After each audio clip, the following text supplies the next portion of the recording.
Hey YouTube, what's going on? DCO in the house, Dose behind the camera, ProviewsTV, reviews from pros that know what's going on. And I made the intro track. Let's go!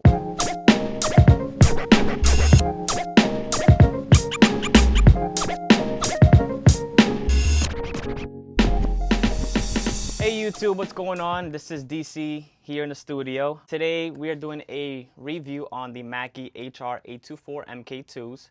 And just kind of before I start, as a preface, if you're watching this video, chances are you are in two situations. You are, number one, interested in purchasing the Mackies themselves, and or you are looking for more information on the speakers themselves. I know when I was first looking into them before I purchased them, I checked videos and reviews and forums and things like that. Just kind of get more information. You know, it's a lot of money to dish out, and you want to know as much as possible before you go ahead and make the purchase. And that's really the purpose of this video. Again, I didn't have any solid sources to kind of go on, so I ended up having to buy the speakers themselves on faith, basically. But hopefully with this video, you know, we can answer some questions for you. You won't have to go through what I went through, specs-wise and facts and things like that, and then wrap up with the reasons why I purchased them, which is, again, probably going to be the reasons why you want to purchase them. But let's go ahead right into it. The first category is audio quality. Now, the frequency response of the Mackies are from 37 hertz to 20,000 hertz. Now, when looking at the frequency response, to me, the biggest thing is the low end. What's the bass response on them? These Mackies come with an 8.75-inch subwoofer, and what's great about that is they have really, really good bass extension. That's what I look for in my reference monitors. It kind of avoids you from having to purchase a subwoofer, which I just don't believe it's a good setup for a production studio. And the speakers themselves, they have a low frequency amp of 150 watts, and the tweeters are 100 watts. So together it's a 250 watt speaker, which is pretty good for a speaker of the size and the price range.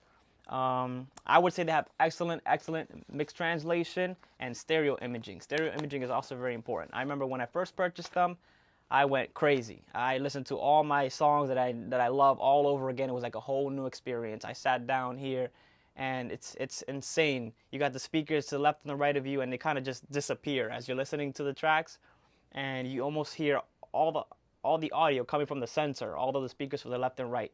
They're just awesome. It has really high crisp audio, and I love it. So mint, has great resolution to the audio signal. And one thing to note is that the speakers themselves are THX certified, which is awesome. They have an aesthetic piano finish, which is really cool. It looks great in any studio, I believe.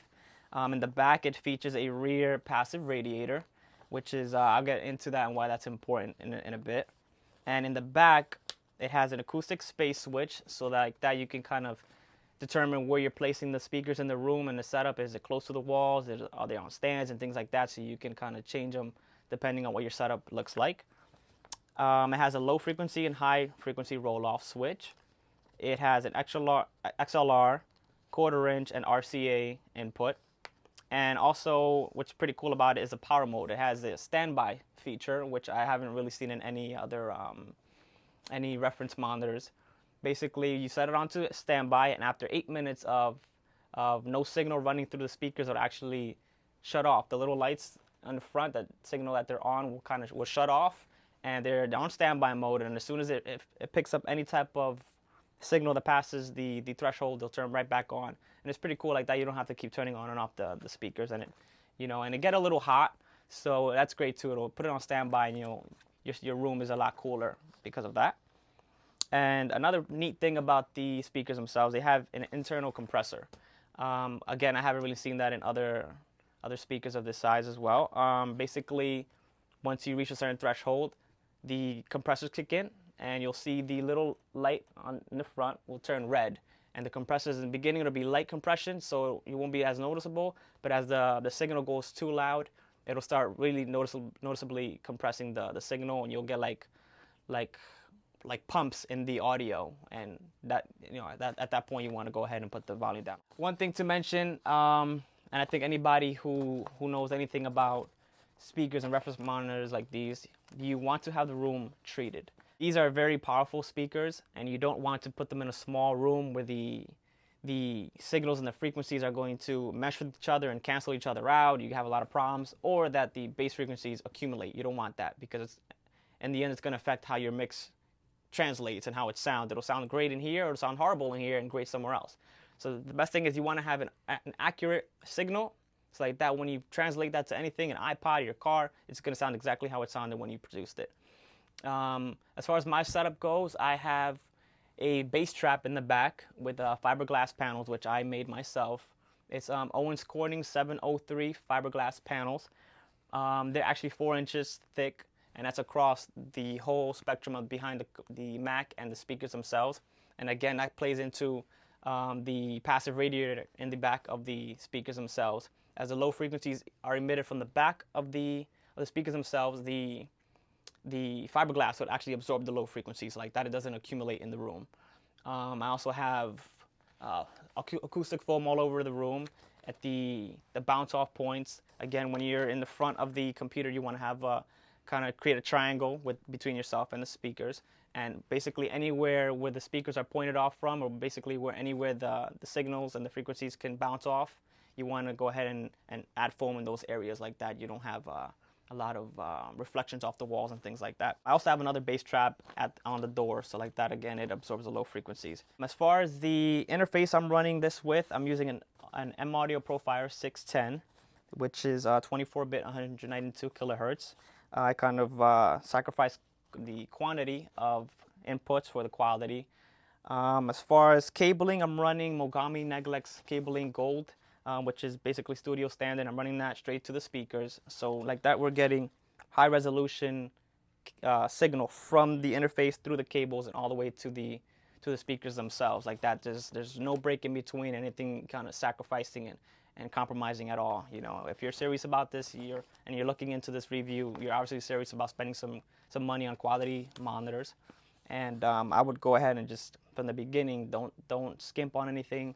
From the interface of the cables, make sure that everything's set, as well as the treatment in the room. My reasons for purchasing the speakers themselves, I would say when I was in the market for them, I was looking for something that I can trust. I wanted reference monitors that I can really trust, that I can sit down and work on a track and it's going to tell me everything that's wrong with the track, like that I can fix it while I'm working on it. I don't want it to sound great here and someone else listens to it on their platform and something's wrong with it that I didn't pick up here. One of the biggest reasons why I purchased these and not other ones is really the bass extension that they have. They have really good reviews for it.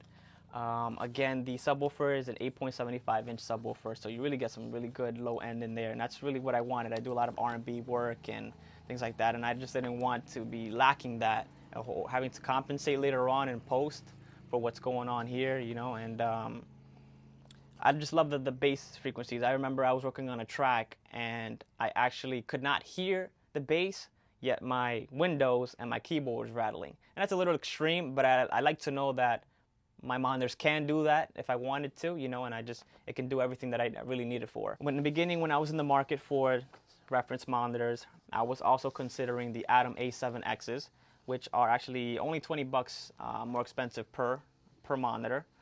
And I didn't go with them only because the subwoofer on those monitors are 7 inches, and I figured it might be a possibility that it won't have the low end that I want, and I didn't want to spend all that money and just still didn't have what I want, what I really needed.